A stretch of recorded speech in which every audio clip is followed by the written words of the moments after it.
Una cosa que surge al leer el libro varias veces, lo lees varias veces, y si es como la resurrección de Cristo.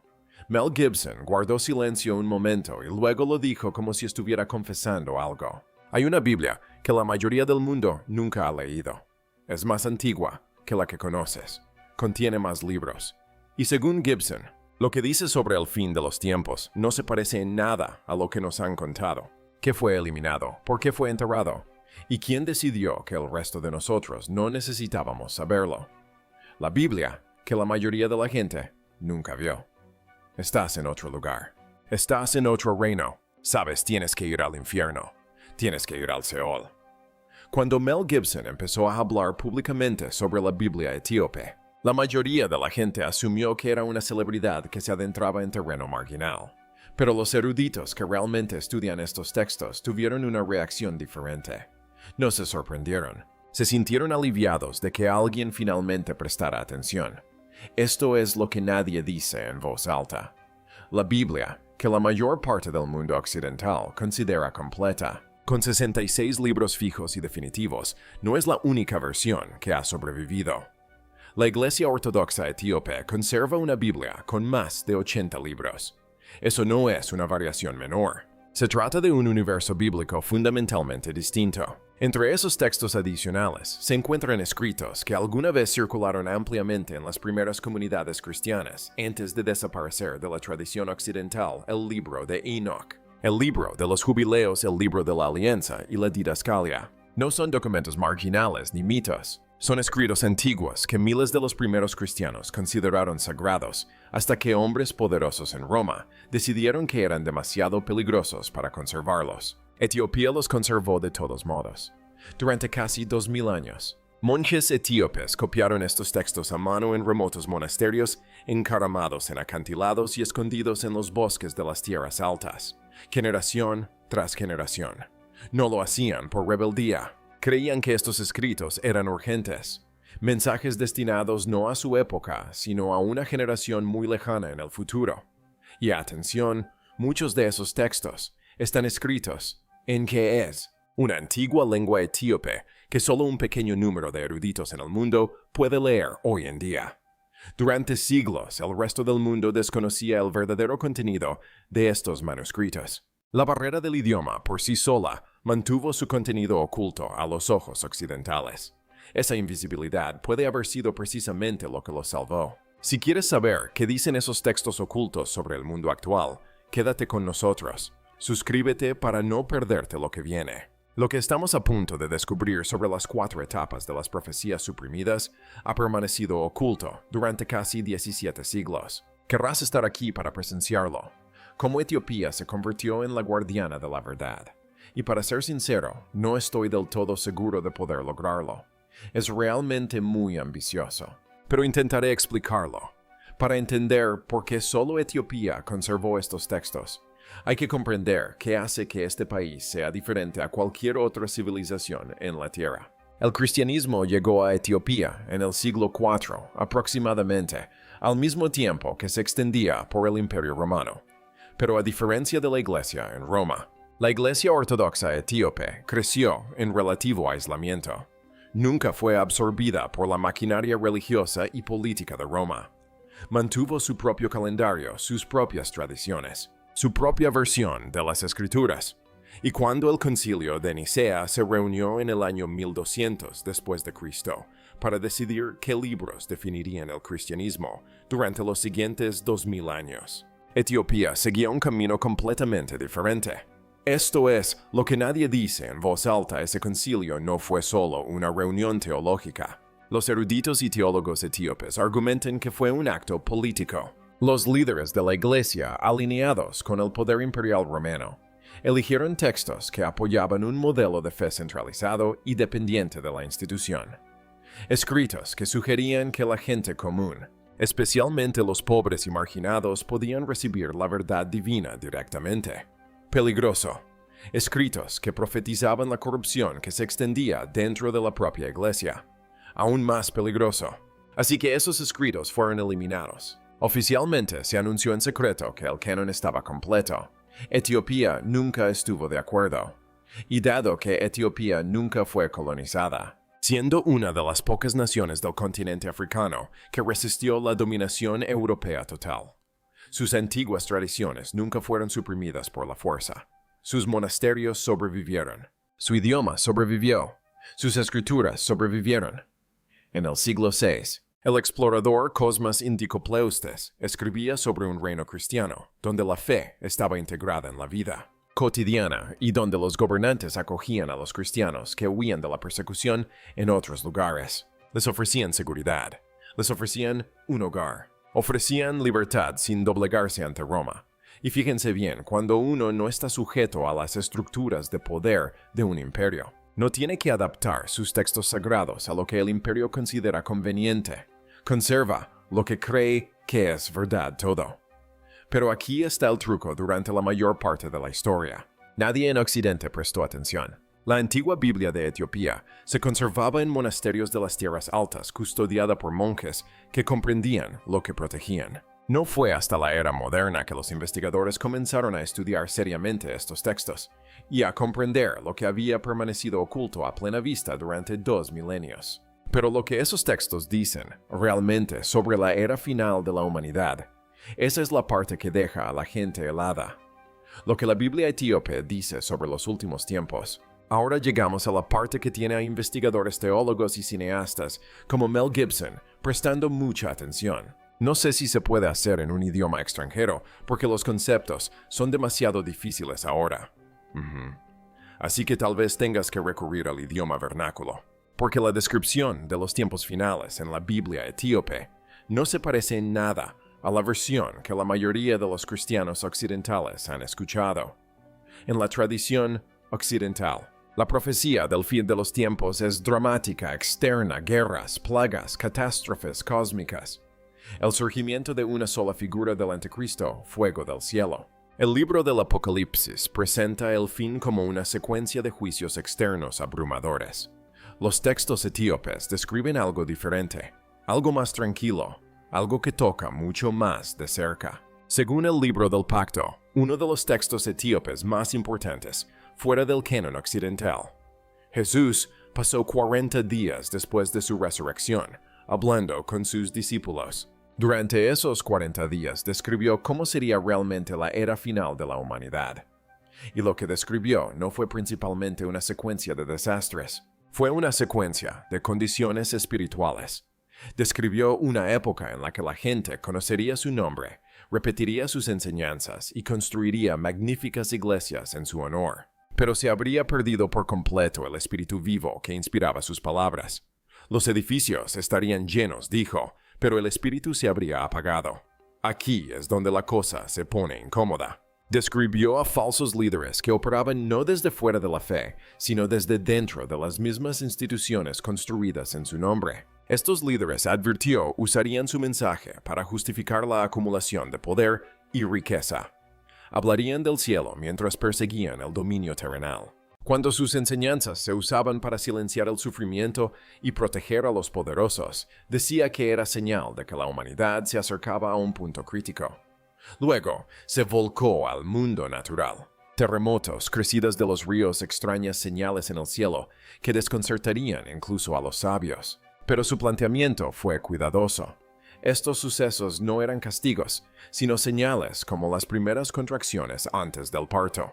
La tierra misma reaccionaría a lo que se avecinaba. Y entonces llegó una advertencia que deja a los lectores modernos helados. Dijo que lo que había que temer no era el temblor de la tierra, sino el momento en que los corazones humanos se enfriaran tanto que nada los conmoviera. Lo llamó el gran silencio.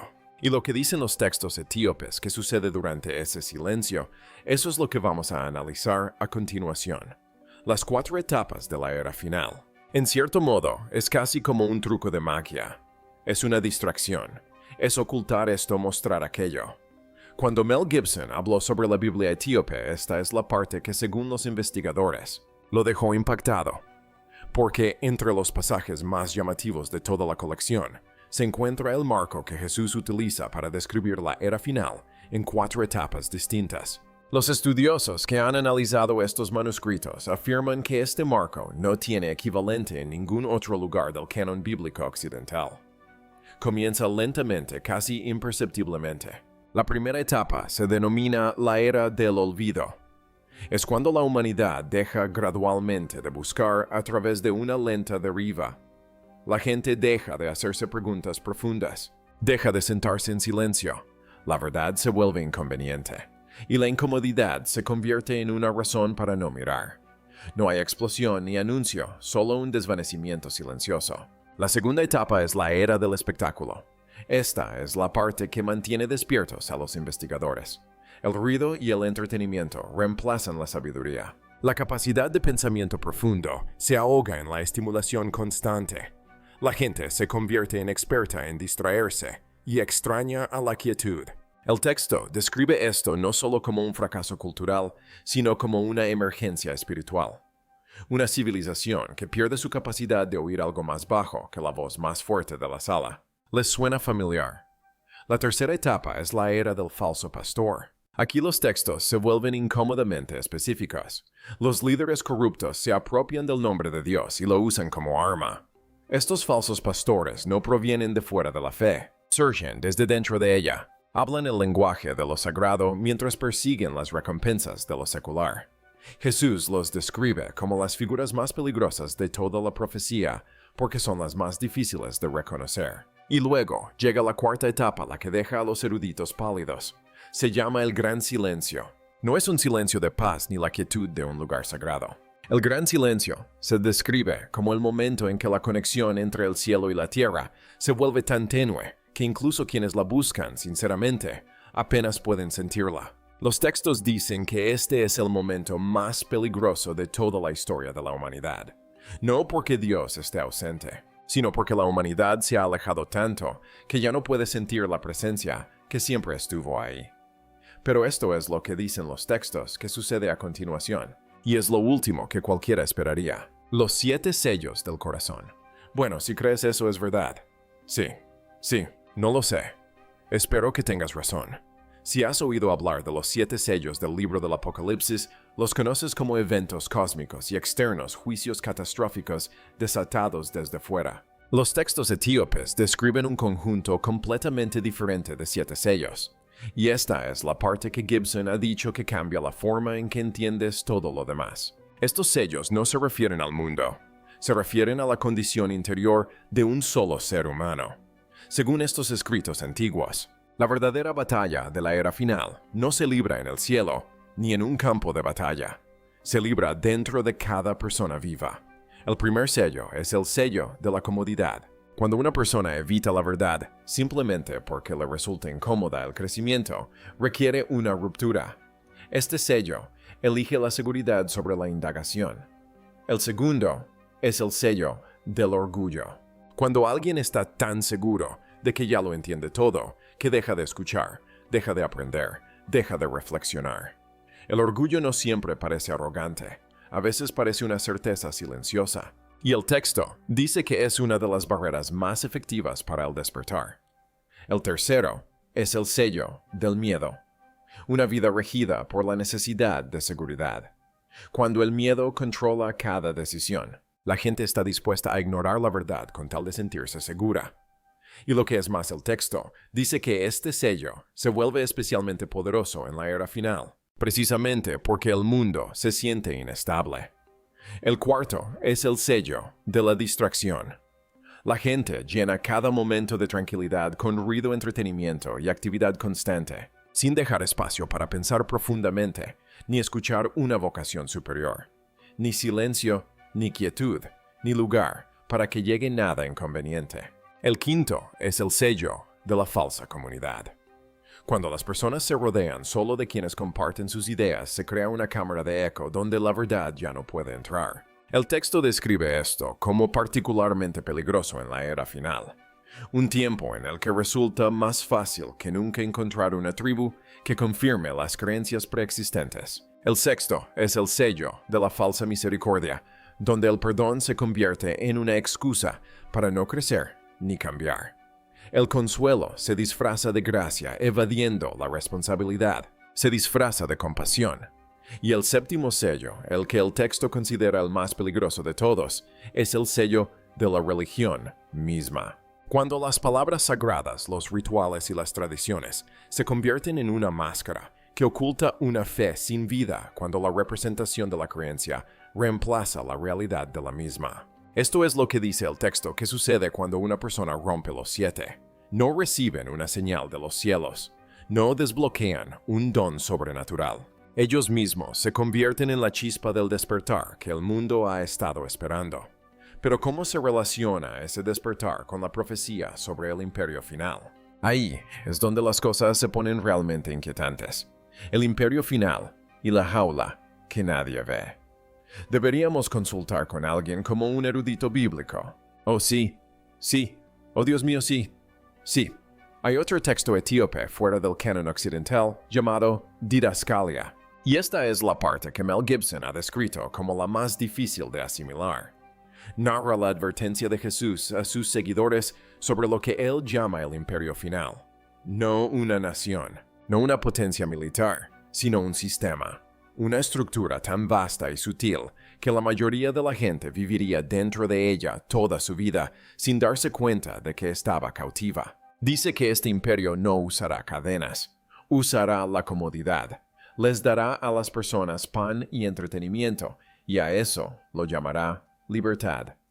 Esto es lo que nadie dice en voz alta. Esto fue escrito hace aproximadamente 2000 años, y sin embargo, se lee como una descripción del momento presente con precisión quirúrgica. La gente no es oprimida de maneras que puedan identificar fácilmente. Son controlados, distraídos, se les dan infinitas opciones que conducen al mismo lugar. Y fíjense en esto. La ilusión de elección que sugiere el texto es la forma de control más efectiva jamás ideada. Luego viene una frase que ha resonado silenciosamente a través de siglos de erudición etíope. Bienaventurados aquellos que ven la jaula y aún así eligen el amor.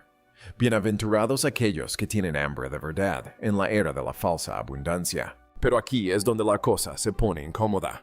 Jesús dice que en la última era su voz resurgirá de lugares inesperados, de desiertos, de prisiones de los niños olvidados. Dice que su espíritu hablará a través de aquellos ignorados por los poderosos, no a través de las instituciones, no a través de las catedrales, sino a través de aquellos a quienes los poderosos desprecian por completo.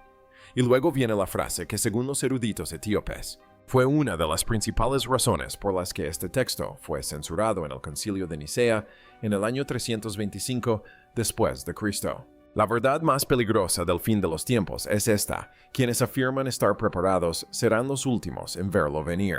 La pregunta que los monjes etíopes se plantearon durante 2000 años no era si este imperio llegaría. Creían que ya había llegado. La pregunta era si quedaría alguien capaz de verlo, y aún así elegir de manera diferente. La respuesta se encuentra en la profecía que custodiaron con mayor celo, la profecía del último testigo. ¿Eso está en discusión contigo ahora mismo? Sí lo está. Pienso que este es el capítulo al que apuntaban más directamente los comentarios de Mel Gibson, y es el que, según los estudiosos etíopes, fue suprimido deliberadamente. Según los manuscritos más antiguos conservados en monasterios etíopes, antes de ascender, Jesús les dio a sus discípulos algo que la Iglesia Occidental omitió por completo: una profecía final, una visión completa y específica del mundo en sus últimos días. Los eruditos etíopes la denominan la profecía del último testigo, y lo que nombra como tal no es lo que nadie esperaba, ni un ángel, ni un acontecimiento cósmico, ni una señal sobrenatural visible para todos. El último testigo, les dice Jesús a sus discípulos, es una generación, gente común, que se levantará en la más profunda oscuridad de los últimos días y se negará a guardar silencio. Les dice que esta generación no será bien recibida por los poderosos. Serán ridiculizados, silenciados y borrados de las plataformas y púlpitos de su época. Pero sus voces se oirán donde importa, no en estadios ni en pantallas, sino en los corazones de quienes estén dispuestos a escucharlas. Y entonces, no teman si les apagan la voz. La verdad no necesita micrófono. He aquí la clave. Los teólogos etíopes argumentan que la supresión de esta profecía en Nicea en el año 325 después de Cristo no fue accidental, sino deliberada. Una profecía que anunciaba que los falsos profetas más peligrosos del fin de los tiempos llevarían cruces y construirían catedrales resultaba demasiado amenazante para una iglesia que, En pleno proceso, construía sus propias catedrales y acumulaba su propio poder. Así pues, esas palabras fueron sepultadas, y monjes silenciosos de monasterios de las tierras altas de Etiopía las siguieron copiando a la luz de las lámparas generación tras generación, esperando el momento en que el mundo estuviera preparado para escuchar lo que se les había arrebatado. Ese momento, según muchos que han estudiado estos textos detenidamente, puede que ya haya llegado. ¿Por qué esto importa ahora? Gibson no es teólogo ni historiador, pero pasó años inmerso en el cristianismo primitivo mientras rodaba La Pasión de Cristo. Y lo que descubrió en la tradición etíope, sin duda, lo marcó. Cuando empezó a hablar públicamente sobre la descripción del fin de los tiempos en la Biblia etíope, la reacción no fue de risa, sino de una oleada de gente preguntando, ¿por qué no habíamos oído esto antes? La respuesta no es misteriosa, sino deliberada. El doctor Ephraim Isaac, uno de los principales expertos en textos religiosos etíopes y traductor del libro de Enoch, ha descrito estos escritos como portadores de una conciencia profética sin precedentes en el canon occidental. Él y otros estudiosos etíopes señalan la concepción interna del fin de los tiempos como la diferencia fundamental. No se trata de una profecía sobre acontecimientos externos que le suceden a personas pasivas, sino de una profecía sobre una condición espiritual que se desarrolla en el interior de cada corazón humano individual y colectivamente simultáneamente. Y fíjense bien, esa distinción lo cambia todo.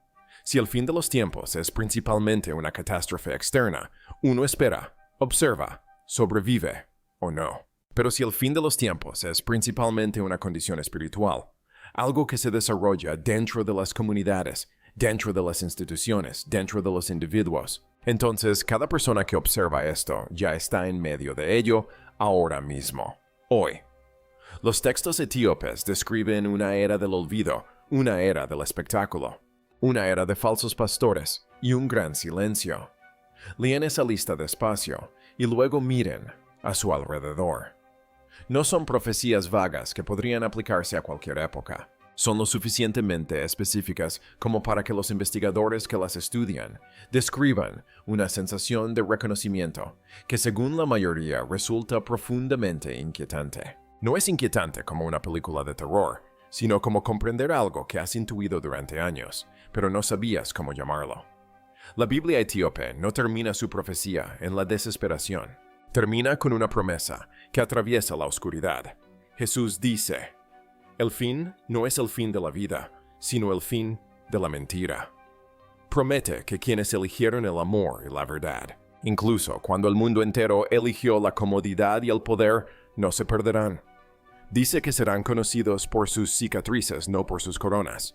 Durante 2000 años, Etiopía guardó esas palabras. Monjes con las manos manchadas de tinta copiaban antiguas letras quees a la luz de las lámparas, convencidos de que algún día llegaría una generación preparada para escuchar lo que se había preservado para ellos. Quizás esa generación sea la que nos está viendo ahora mismo. Si esto te inspira, dale a me gusta y suscríbete. Hay mucha más historia oculta por explorar y esto es solo el principio.